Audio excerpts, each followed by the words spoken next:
एक नई ऊर्जा के साथ, नए उमंग के साथ, नए सपनों के साथ, नए संकल्प के साथ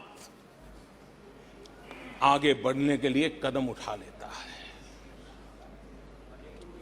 21वीं सदी का ये कालखंड, और मैं बड़ी गंभीरता से इस पवित्र लोकतंत्र के मंदिर में बोल रहा हूं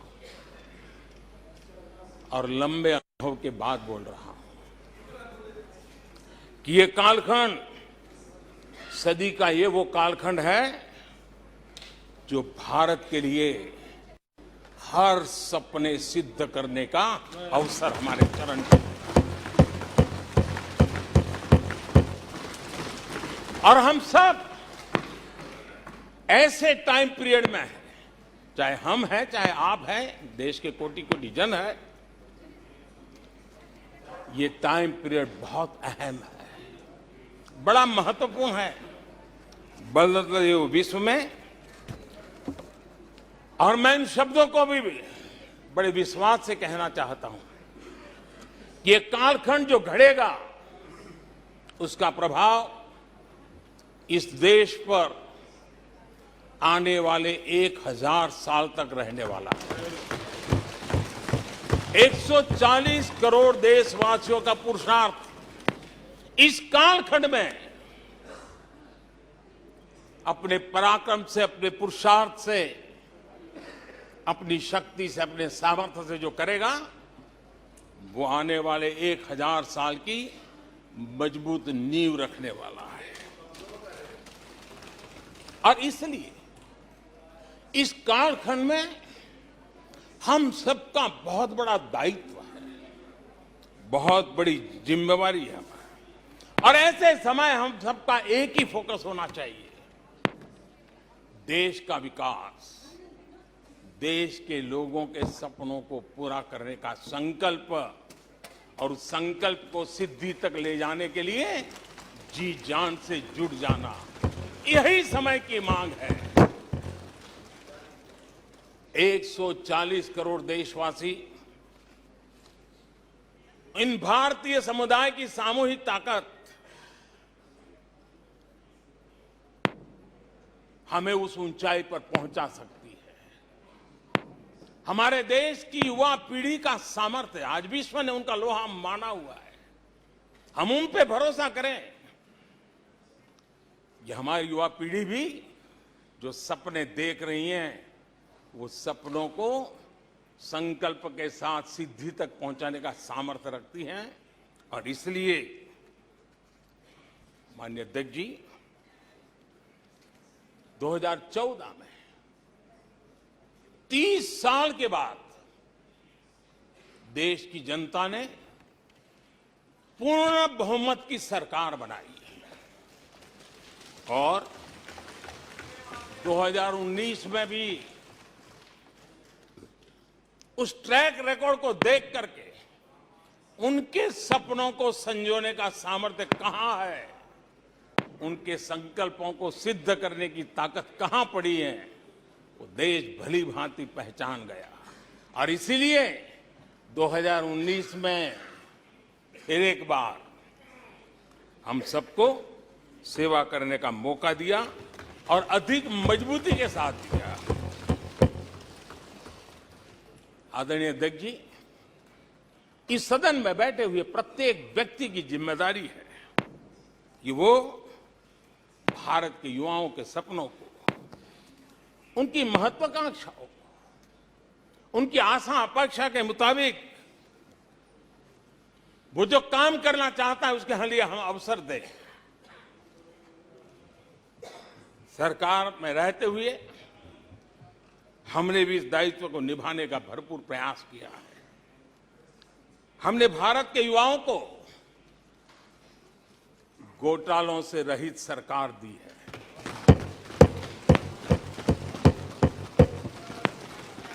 हमने भारत के युवाओं को, आज के हमारे प्रोफेशनल्स को खुले आसमान में उड़ने के लिए हौसला दिया है, अवसर दिया है। हमने दुनिया में भारत की बिगड़ी हुई साख, उसको भी संभाला है, और उसे फिर एक बार नई ऊंचाइयों पर ले गए हैं। अभी भी कुछ लोग कोशिश कर रहे हैं कि दुनिया में हमारी साख को दाग लग जाए, लेकिन दुनिया अब देश को जान चुकी है। दुनिया के भविष्य में भारत किस प्रकार से योगदान दे सकता है, ये विश्व का विश्वास बढ़ता चला जा रहा है। और इस दौरान हमारे विपक्ष के साथियों ने क्या किया? जब इतनी सानुकूल वातावरण, चारों तरफ संभावनाएं ही संभावनाएं, इन्होंने अविश्वास के प्रस्ताव की आड़ में जनता के आत्मविश्वास को तोड़ने की विफल कोशिश की है। आज भारत के युवा रिकॉर्ड संख्या में नए स्टार्टअप लेकर के दुनिया को चकित कर रहे हैं। आज भारत में रिकॉर्ड विदेशी निवेश आ रहा है। आज भारत का एक्सपोर्ट नई बुलंदी को छू रहा है। आज भारत की कोई भी अच्छी बात ये सुन नहीं सकते। यही उनकी अवस्था है। आज गरीब के दिल में अपने सपने पूरा करने का भरोसा पैदा हुआ है।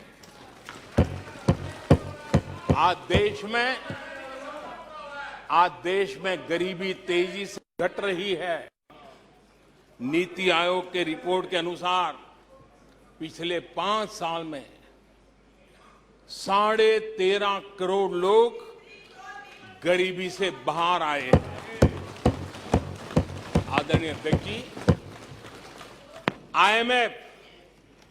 आईएमएफ अपने एक वर्किंग पेपर में लिखता है कि भारत ने अति गरीबी को करीब करीब खत्म कर दिया है।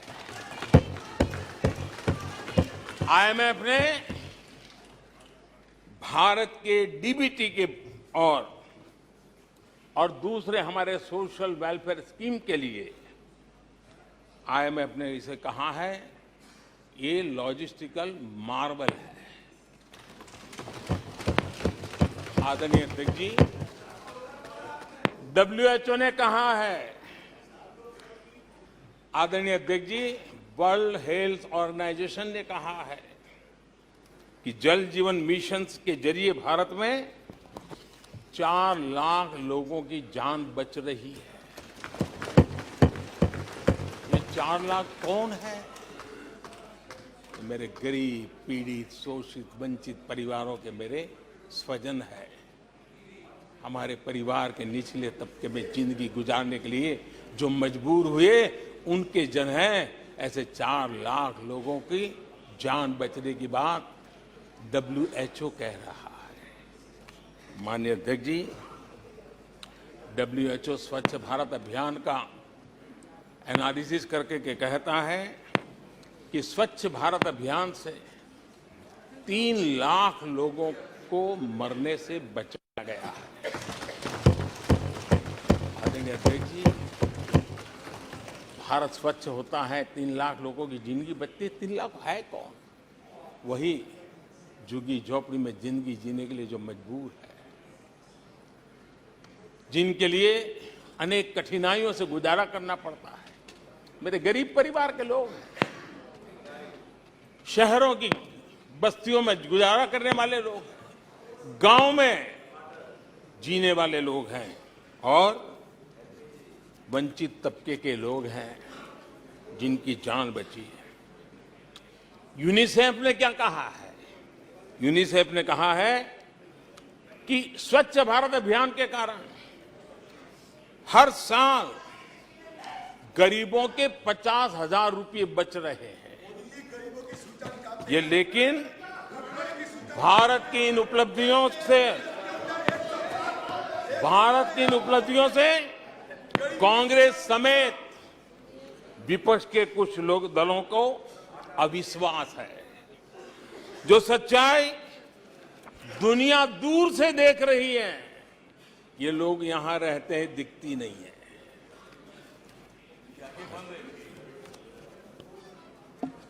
आदरणीय अध्यक्ष जी, अविश्वास और घमंड इनकी रगों में रस बस गया है। वे जनता के विश्वास को कभी देख नहीं पाते हैं।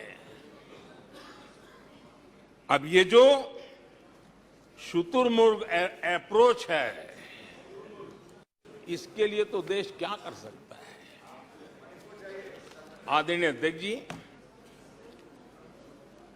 जो पुरानी सोच वाले लोग रहते हैं, मैं उस सोच से सहमत नहीं हूं, लेकिन वो कहते हैं कि देखो भाई, जब कुछ शुभ होता है, कुछ मंगल होता है, घर में भी कोई अच्छा होता है, बच्चे भी कोई अच्छे कपड़े पहनता है, जरा साफ सुथरा होता है, तो काला टीका लगा देते हैं। आज देश का जो मंगल हो रहा है चारों तरफ, देश की जो चारों तरफ वाहवाही, देश का जो जय जयकार हो रहा है, तो मैं आपका धन्यवाद करता हूं कि काले टीके के रूप में, काले कपड़े में निकल के सदन में आकर के आपने इस मंगल को भी सुरक्षित करने का काम किया है। इसके लिए भी मैं आपका धन्यवाद करता हूं।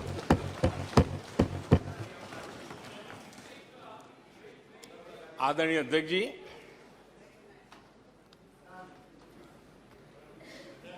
पिछले 3 दिन से भी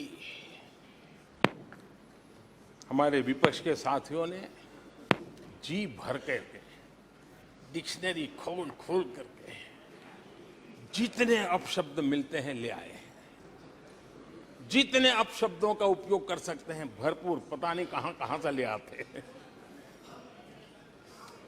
लेकिन अच्छा है,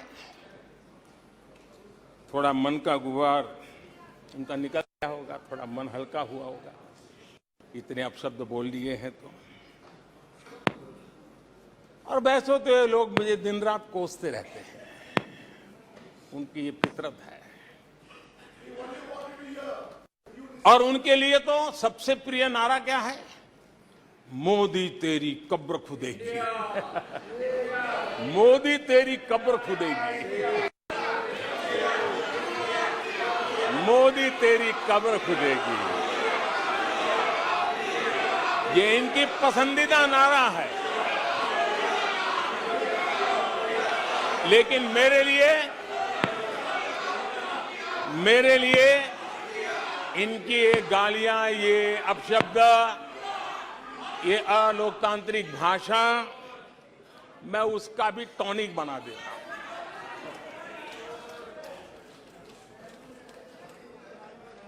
और ये ऐसा क्यों करते हैं और ये क्यों होता है, आज मैं सदन में कुछ सीक्रेट बताना चाहता हूं। मेरा पक्का विश्वास हो गया है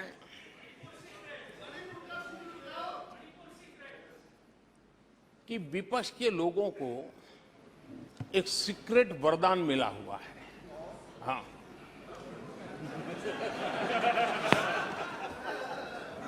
सीक्रेट वरदान मिला हुआ है। और वरदान ये कि ये लोग जिसका बुरा चाहेंगे उसका भलाई ही होगा।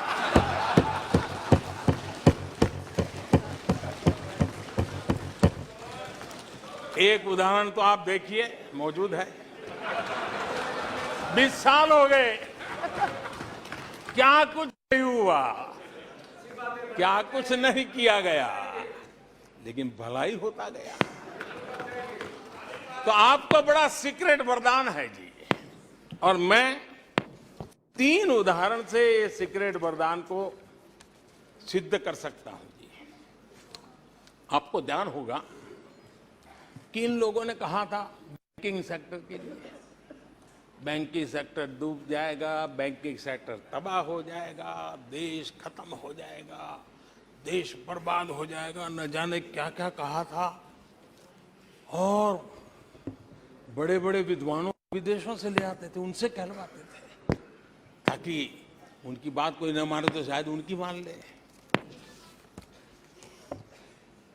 हमारे बैंकों की सेहत को लेकर के भांति भांति की निराशा, अफवाह फैलाने का काम इन्होंने पुरजोश किया। और जब इन्होंने बुरा चाहा बैंकों का, तो हुआ क्या? हमारी public sector banks net profit 2 गुने से ज्यादा हो गया। इन लोगों ने फोन बैंकिंग घोटाले की बात, इसके कारण देश को एनपीए के गंभीर संकट में डुबो दिया था।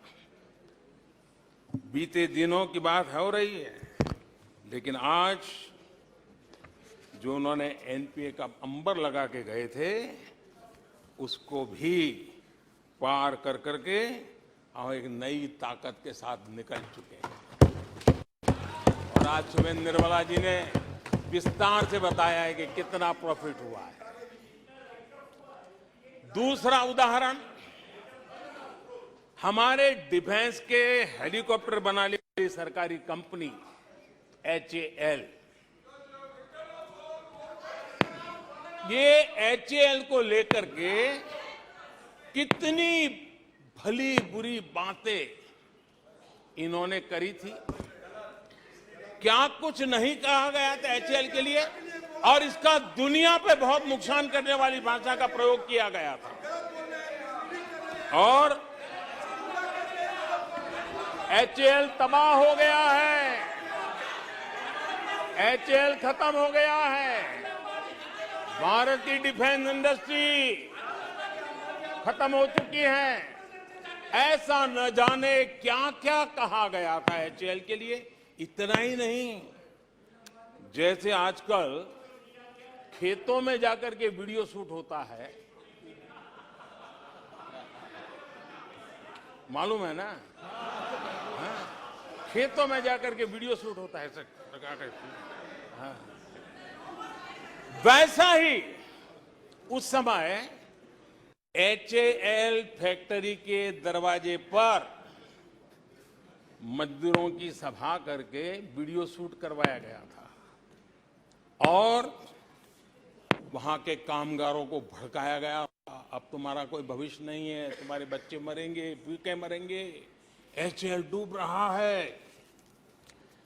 देश की इतनी महत्वपूर्ण इंस्टीट्यूट को इतना बुरा चाहा, इतना बुरा चाहा, इतना बुरा कहा कि वो सीक्रेट आज HAL सफलता की नई बुलंदियों को छू रहा है। HAL ने अपना highest ever highest revenue register किया है।